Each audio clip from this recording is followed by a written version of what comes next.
This is Chris Lee of Southeastern14.com, or the 14 as we like to call it, joined by Blake Lovell, my partner all year on these things. We are continuing our series of SEC previews, and today we get to the Alabama Crimson Tide, the reigning national champion. Blake, a team that has had a pretty up and down offseason. I mean, who's not at this point in college basketball, but the Crimson Tide really, from a summer standpoint, looks a lot like it should end up where it did last year, where the Crimson Tide were the SEC champions, a team that a lot of people had pegged to the Final Four, didn't quite get there, but had a tremendous season nonetheless.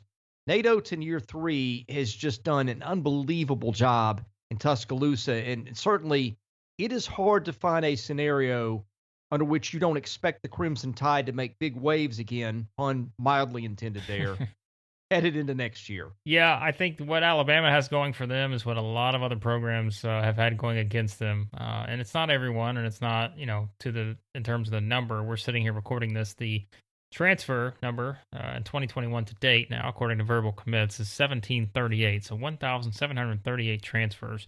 Alabama, in terms of guys, we're up 0, right? Like and that's where I think you don't see that a whole lot in terms of a team like that, who is not, at least when it comes to their main rotation and all this other, that you don't see all these guys transfer out. They've been able to keep their guys there.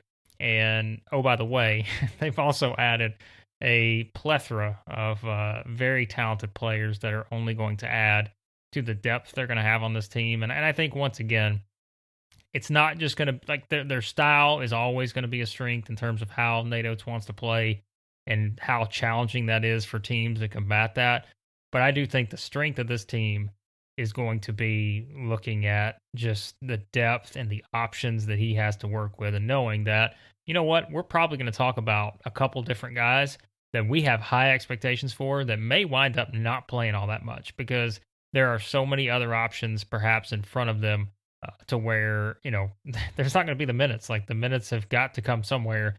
And I think there is just going to be a lot of people to choose from for Nate Oates on this particular roster. And as we'll discuss, I'm sure, very quickly, one of those in particular, getting Jaden Shackleford back, the biggest, I think, win of the offseason to me. And I know that's always an interesting dynamic when you have a kid who is like, all right, I'm going to transfer, I'm going to go to the NBA, one or the other, but then ultimately decides to come back.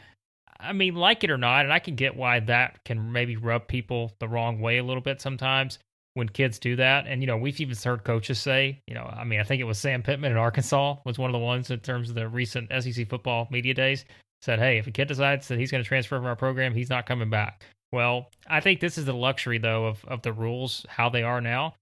Kids are going to have the options to see what's out there, and maybe they don't see that what they thought was there is necessarily there, and maybe the best choice is to come back to school. And I think for Alabama, that's a big win for them to get someone like Shackleford back. Okay, Shackleford is where discussion for this team starts, and we're going to get there momentarily. But I think something you said really struck a chord with me. You talked about they didn't have any transfers. That hard to have that happen anywhere unless your team just completely stinks and nobody wants your guys, in which case they're leaving anyway a lot of times. But that aside, point I'm trying to get at is I think Nate Oates has created a tremendous culture there from the moment he stepped foot on campus at Alabama. And to me, that speaks volumes. What is it that he has done to create that excitement and buy-in in Tuscaloosa? I mean, we might need an hour to discuss that, frankly, but I just think that says so much about where that program has been and is heading. Here's the way I look at it: is if I'm a player, and every player who's going to be playing at this level, my ultimate goal is to probably get to the NBA.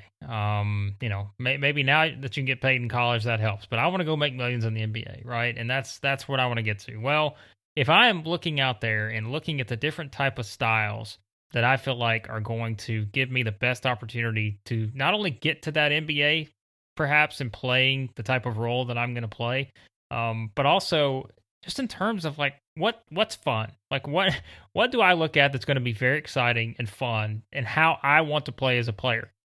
Like it or not, Majority of guys out there, like we know, like this is what college basketball has become. It's what the NBA has become. I want to play fast and I want to shoot a lot of threes.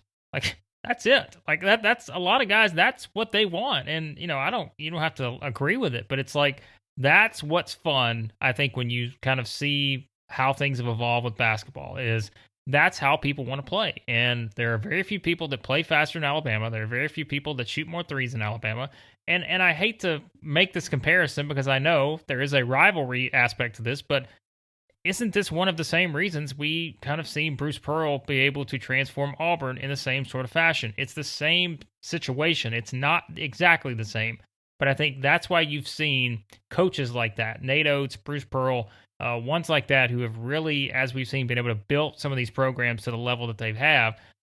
One of the big things is they play such an entertaining style that not only is good for them in terms of winning college basketball games, but also I think if I'm a guard or if it doesn't matter what position you play.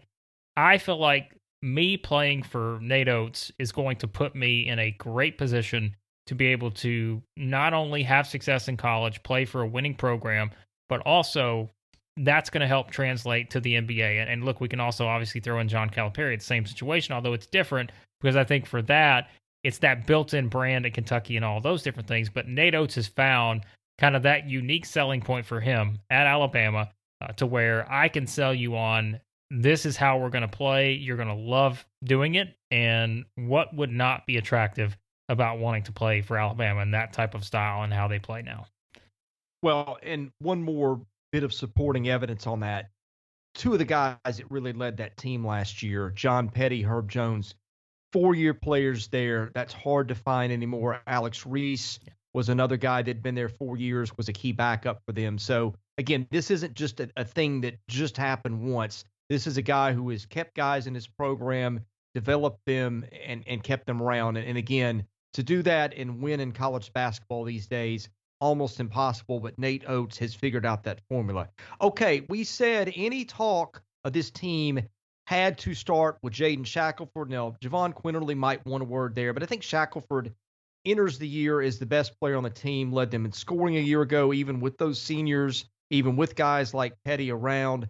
He was a guy that I think caused some panic in Tuscaloosa for a while when suddenly he hit the transfer portal, then decided to come back. What does Jaden Shackleford mean for this team? Is he maybe even an SEC Player of the Year type guy? I mean, frankly, I think if you're picking preseason players of the year, I think he's on that short list, Blake. Well, that's always the conversation we have is, when you're making that decision, most of the time you're gonna immediately start off with picking the best player on the best team, or they're at least going to be in that conversation, even if they're not ultimately the one that's chosen. You're going to pick the best player on the best team, and I think he has the chance to be the best player on the best team in the SEC. So I think that is going to give him certainly the opportunity. I mean, you're talking about a guy who was Alabama's leading scorer last year. He comes back, as someone who is already, I mean, remember too, this wasn't just a 1-year thing. Like this guy was one of the best freshmen in the league a couple of years ago. Now he comes back into his third season. And yes, you can look around and say, well, he's certainly going to be challenged by some of the guys they're going to have coming in. There's no doubt. I mean, that's the way it is. I think just when you look at a Nate Oates team, we've seen that like they have no shortage of guards they can turn to on this roster. You mentioned Javon Quinterly. They bring in Namari Burnett, all these different guys we're going to talk about. But it's just like he's still the guy that's probably going to make them go. Because from a scoring standpoint, last year he was the one that made them go. And yes, like he'd probably love to get his 3-point percentages up, those kind of things, and that'll be stuff I'm sure they work on heading into next season. But he is such a valuable member of this roster for one specific reason to me, and not just with his skill set, but he's been in this system for 2 years now. Like in his 2 years in college, he's played for Nate Oates. He knows how they need to do things to be successful, and we really saw this program take that big jump last year. So I think that's invaluable, is to have someone like that who at a position, point guard, shooting guard, whatever you want to put him in, he's been that guy who's already proven that he can have a lot of success with that. He can succeed in the SEC, and I think having him back to lead a group that, you are going to have some new guys coming in, and there may be a little bit of an adjustment period. But anyway you slice it, he's the guy I think that's still going to make them go. Well, I said that Javon Quinterly might want a word in that best player conversation. I think Shackleford is where you start for today, but Quinterly was actually a better shooter last year by a fairly significant margin. Didn't distribute the ball as well, didn't play as much, and I think sometimes playing time tells me a lot about what the coach thinks about the ability to do things that maybe don't record in box scores or on the defensive end. So I think Shackleford ends or begins the year with the benefit of the doubt as being their top guy. But Winterly was a 5-star recruit out of high school, went to Villanova, came to Alabama after his freshman year, averaged almost 13 points a game a year ago. And really, it's not to me the scoring average. It's a can you be that guy that carries your team to victory with a big scoring night at times? Quinterly's done that. So I think best backcourt in the SEC discussion most likely starts in Tuscaloosa, Blake. Yeah, because you've got I mean, again, you're talking about guys who are completely proven. They have the experience. They just, and look, they played for the team that, quite frankly, we know, like they just sort of ran away with things last year. When you talk about just winning the SEC the way they did, going 16-2, and those types of things. And so I think Quinterly, that was the concern, I think, for people was, all right, you looked at Villanova, you said, okay, was this a bad fit, or was this a guy who coming out of high school was just completely overrated? And I think we said that many times. This was not a kid that was overrated from a standpoint of you just looked at his skill set and said, all right, I think, remember too, like we're talking about Alabama and Villanova, and obviously we're not going to say anything bad about Jay Wright because he's won a couple national championships here recently, but they play a completely different style. Like they play a more methodical type of style. Yet you put Quinterly into this style with Nate Oates, which is not necessarily it's methodical, but it's it's more of a high octane offense and how they want to play. It was huge, and it really made a difference for him in a lot of different areas, not just from a scoring standpoint, but also a guy that really could add some value in a lot of different areas. So yeah, I think again, these are in the circumstance. Let's say Alabama wins the SEC. If you're putting together a first team All SEC. If right now you had to make your bets, okay, if you had to pick two guys on Alabama that are going to be on there, you're going to pick Shackleford and Quinterly. And like you said, you could pick them in either order probably when you look at it. Okay, from there, the depth question gets answered too. I mean, my goodness, these guys have some talent. You talked to Burnett, you talked about Noah Gurley, the transfer from Furman who put up big numbers there a year ago. You got Keon Ellis coming back, Jawan Gary coming back. Those guys flash things. Then you got some highly rated guys out of high school. You got J.D. Davidson, who's a top 10 recruit, point guard by some people. You've got the big guy. I'm going to let you pronounce his first name or his last name because I'm going to botch it, who was nearly a 5-star guy too. Where do you start the discussion with the rest of these talented guys, Blake? Yeah, it's ridiculous because like you said, I mean, you've got a guy like Keon Ellis coming back who played 18 minutes a game. Like there's another guard.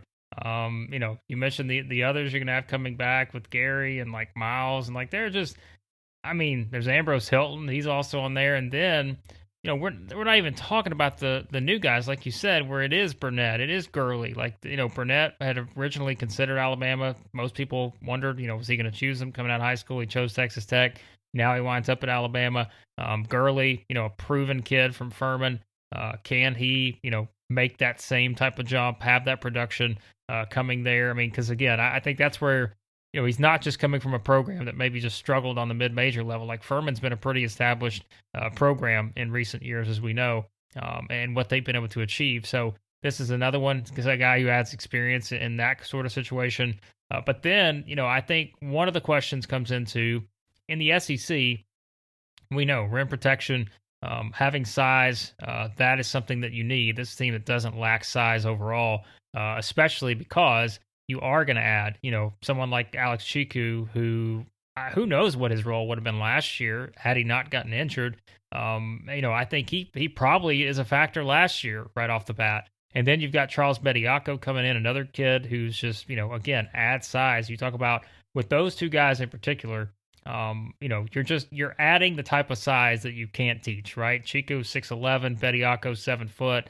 You're having, Gurley's 6'8", right? Like he's someone too who can play several different areas at 6'8". So those are the guys that help with the size situation, knowing it's a team that's still going to be built around its guards. But I think that's the thing too with Alabama. They have guards with size, and I think that really helps with how they play. So when you combine all those different things together, I mean, this is a rotation. If it wants to, they can go 10 deep easy. Like, I think they can go 10 deep, but it's not just finding 10 guys. Like, it's 10 guys who can play. And I think that's where, to me, as of right now, with Shackleford coming back, I think that's why I still think Alabama's the team to beat in the SEC, because they can legitimately go 10 deep. I think you have guys who can play 15 to 30 minutes a game in that range, and I don't think there's any drop off. And so that's where that becomes a challenge when you're looking around and you're someone else in the SEC trying to compete with that type of team, because I think any way you turn, you're like, all right, Namari Burnett, former 5-star guy, here he comes. Gurley, proven guy, even at the mid-major level, here he comes. And then, you've got all these other guys coming back. So it's just, that to me is probably the easiest thing to look at and say, what is the strength of this Alabama team? I mean, guard play, but I think it's depth overall. Okay, I want to circle back to Gurley for a minute, because I'm going to read you some numbers, and you tell me if this maybe reminds you of anybody who wore crimson and white in recent years. This guy averaged last year 28.5 minutes, 14.3 points, 6.5 rebounds a game, 1.2 blocks a game, 1.2 steals a game. Anybody that maybe was 6'8" that's played in Tuscaloosa recently that posted numbers kind of like that, and I get that that's at Furman, but it's really eerie when you look at it on paper and realize the talents that they're getting with Noah Gurley. Well, look, no matter how talented you are, no matter how deep you are, you need a workhorse. Like, you need a guy that can do everything that you ask him to do, and someone who can do a little bit of everything. Herbert Jones has been that guy. Like, he has been the rock for Alabama since he stepped on to campus there. I mean, really, you can go back to from the very beginning. Like, this was someone you could tell was just a very unique talent in terms of the way he could impact the games in a lot of different areas. But as you said, I mean, look at someone like Gurley, who's kind of done the same thing, even it's on a smaller level at Furman. But I still think that he is someone they're probably going to lean on and say, hey, we need production in a lot of areas. Like, we're not just going to look to you maybe coming in and stepping in and being a scorer or just a rebounder. Like, we need you to do a little bit of everything. And I think that's where you can place that type of expectation on a guy like this, because he has been this is this is going to be his 4th college season. And like we said, you have to keep in mind too, like, he's not coming from a program that, it's just been a bad program. Like, the SoCon has been one of the best mid-major conferences in college basketball in the past several seasons. He's been part of a Furman team that has had a ton of success there during that time. So he's coming from a winning program, a winning foundation, stepping into another one, even though it is, you're raising up a level. But I think Gurley, there's a lot of, I think, high expectations for him, because, like you said, you're not going to necessarily say he's going to be the next Herbert Jones. But if you just look at kind of the production standpoint and the versatility this guy has, he's someone that probably will be able to step in and help him in a lot of different areas. Okay, we talked about point guard J.D. Davidson coming in as a freshman, being a borderline top 10 recruit. You add him to that already electric backcourt. How does that change the dynamic or enhance the dynamic with he and Shackleford and Quinterly all together? And what is his role, you think, going into the year? Yeah, I think for someone like Davidson, I mean, he is, I really think just with his, probably just his athleticism and those kind of things that he's going to be able to do. I feel like there's a situation where, and we've seen this with Nate Oates' teams, right, in terms of how he wants to play.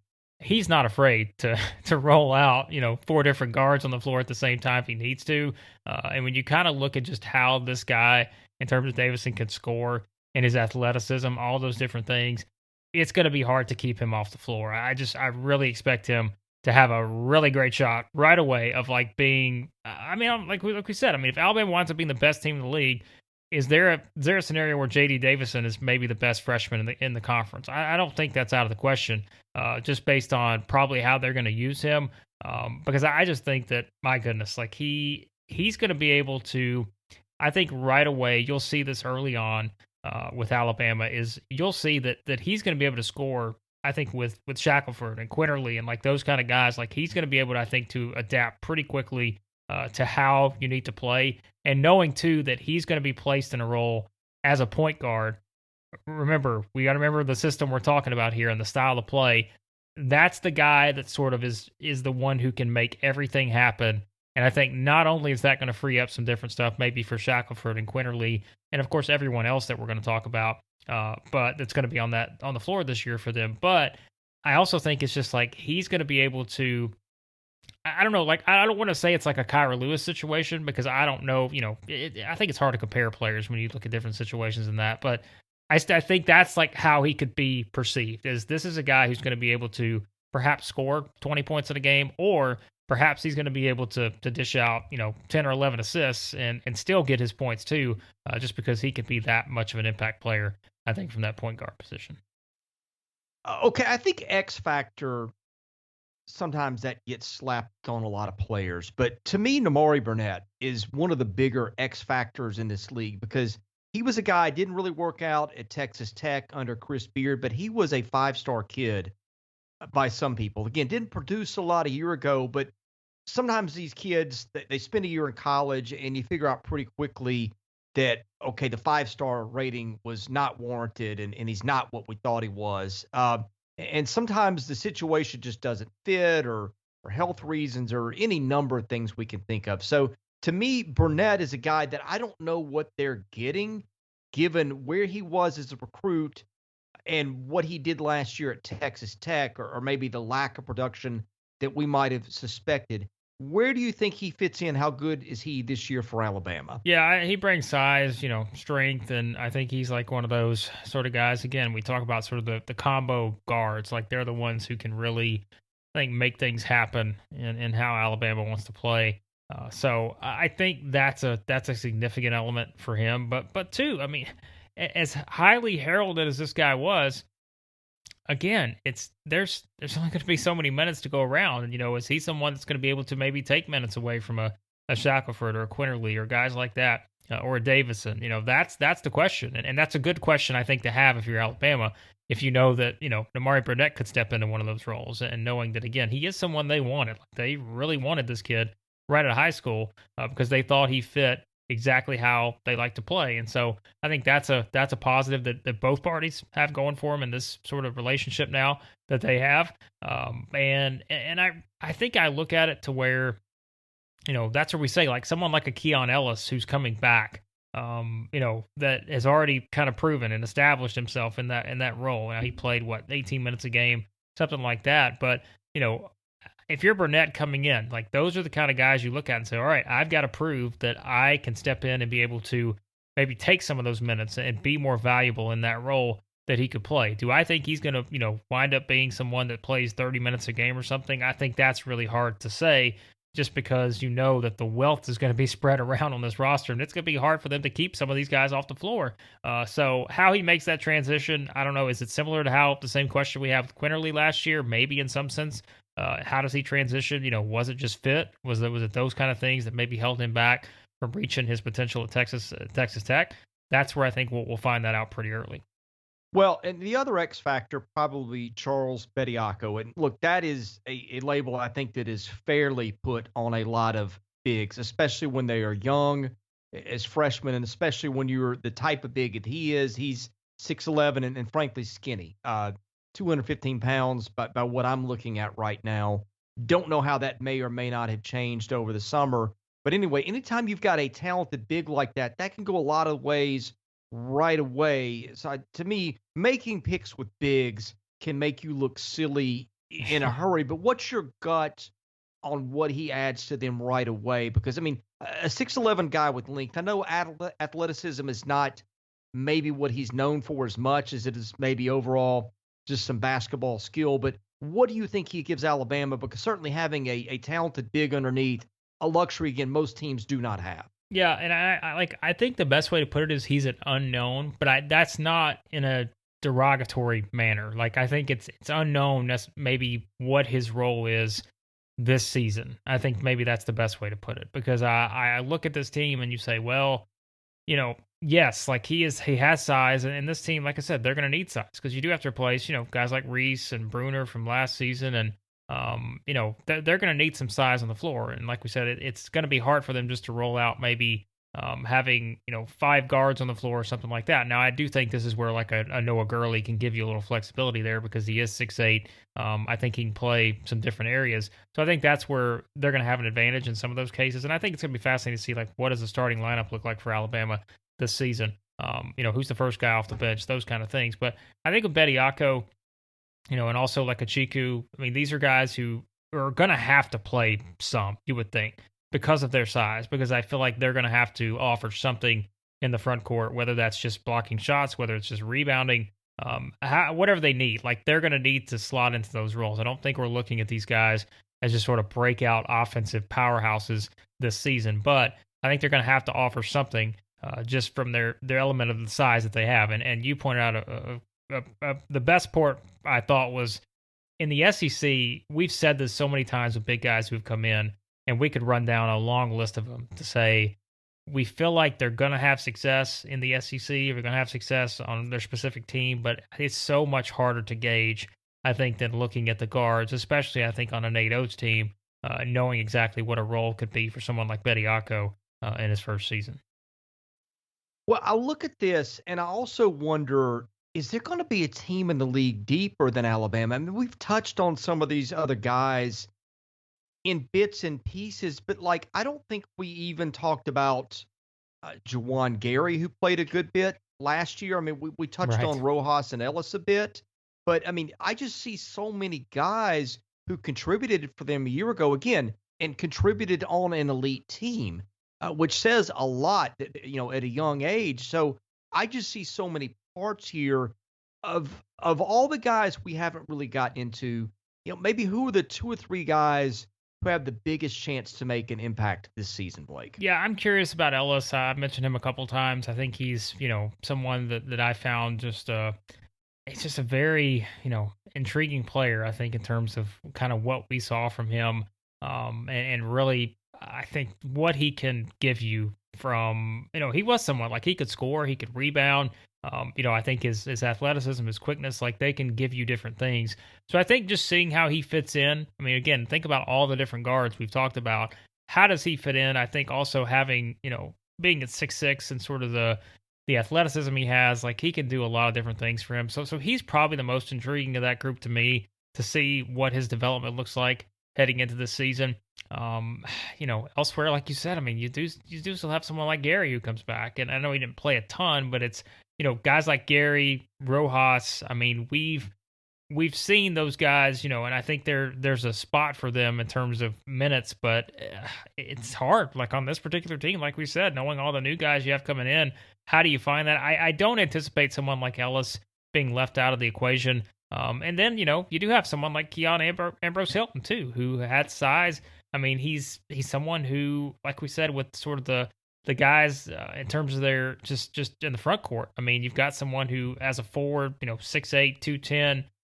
How does he kind of progress as a player? And is he kind of someone who could be a breakout candidate? There's so many options to choose from. And I think that's, like we said, we could pick any of these guys. And I said 10 deep, like, Alabama maybe 12 deep. Like they've got a lot of different players to choose from. And I think when I look at the rest of the rosters, and remember, I'm just doing this off the top of my head, I think right now, Kentucky is probably the team I would say that maybe from a depth standpoint is the only one that could maybe challenge that. And I'm not saying that I think Kentucky's going to necessarily be the second best team. I just think from overall depth, whereas I think there are a couple other teams that are going to be pretty good, maybe better. Just maybe, through 1 through 7, perhaps. But I think just overall depth, and I think it may put Auburn in there too. But I don't see anyone challenging them in terms of just having the depth they're going to have. Like I said, 1 through 10, and maybe even 1 through 12. I will go a step further. Okay, you and I have watched literally thousands of college basketball games across literally thousands of seasons. We have seen thousands of games in the SEC alone. I feel like I have a pretty good handle on all the ingredients that you need to be a championship level team. And I look at this team, head coaching, check plus, backcourt, and backcourt with the experience if you want to get really specific. Absolutely, Alabama checks that with an exclamation point. And especially if you include J.D. Davidson, who is probably the most talented guy in terms of where they're rated and assessed coming in. You got a big guy in Gurley with experience who can do a lot of things. You got a big guy in Bekkiko who's a 5-star recruit. You got the depth we've talked about. You got a kid like Burnett who could really flash and live up to that 5-star potential. Blake, I just look at this team from top to bottom. I think I'm looking at the polls right now and the preseason power polls. CBS has Alabama 11th. Sports Illustrated has Alabama 14th. ESPN has 16 for Alabama. I look at this team. I think of what Nate Oates has done.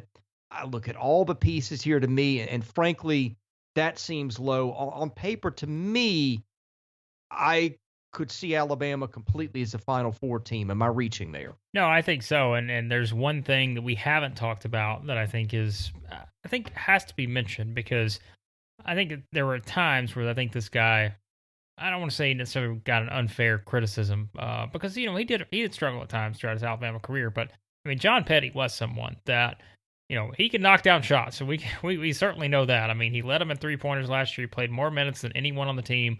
And I don't think that's necessarily just going to be something where there's a guy that you look at and say he's just going to be able to replace everything that John Petty did from having the ability to have a guy that could just go out and just make shots, from the outside the way that he did.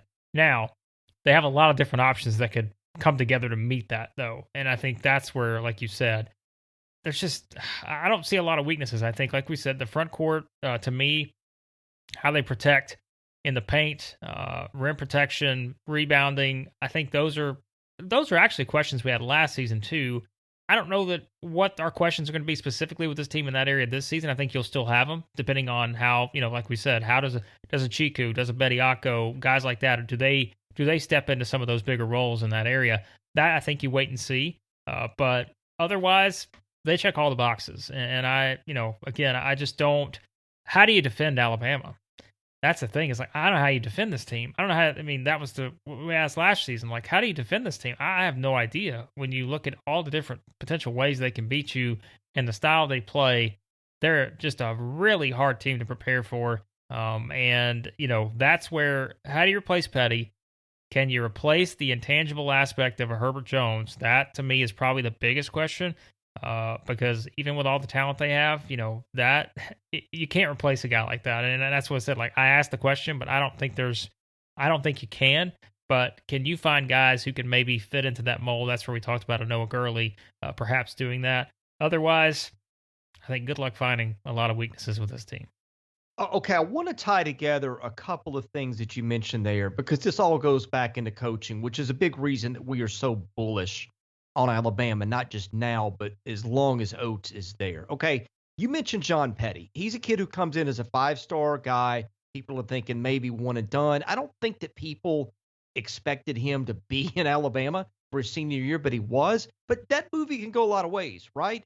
A guy is not what you think he's going to be, but instead of him, going pro early, taking a chance, whatever, or just washing out, he sticks around, and guess what? Oates isn't the guy that recruits him, but he's the guy that makes him better. And he did it with Herb Jones and all these guys. The development piece for Nate Oates and what he does with those guys and fitting guys into his system, I just think, again, for reasons that we are bullish, that maybe be the number one on the list. And let's not forget, Blake, a year ago, I don't think most people had Alabama in their preseason top 25. I think this year that won't be the case, but I think and this doesn't equate to, okay, they're automatically going to be better, but I just want to raise this as a point of the discussion, okay?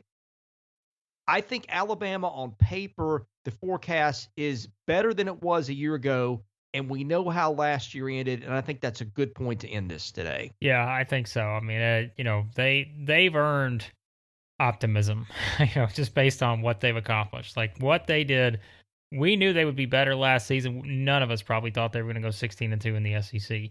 And now you bring back several centerpieces on that roster. You add a lot of guys who are probably going to step in right away and make significant contributions. And you have a coach in Nate Oates who has proven he didn't just make that step from Buffalo to Alabama and struggle right away. Like, he has had nothing but success basically in what he's been able to do with the program. Now to get it to this level, they are a national contender, and they have no reason to believe otherwise. They are a team that I think we're going to be talking about. Top 15, top 25 team. Probably every single season he's there. I mean, I really, obviously things can change, and the SEC is a very difficult conference, but that's the expectation they've set after what they did last season, and I think that's once again the goal this year. He is Blake Lovell. I am Chris Lee. Be sure and check out our written content at southeastern14.com. Be sure and follow us on Twitter at 14 Southeastern. Anyway, this has been our preview of the Alabama Crimson Tide and our Southeastern Conference basketball preview series. Thanks for listening. We'll have another episode with more teams up very soon.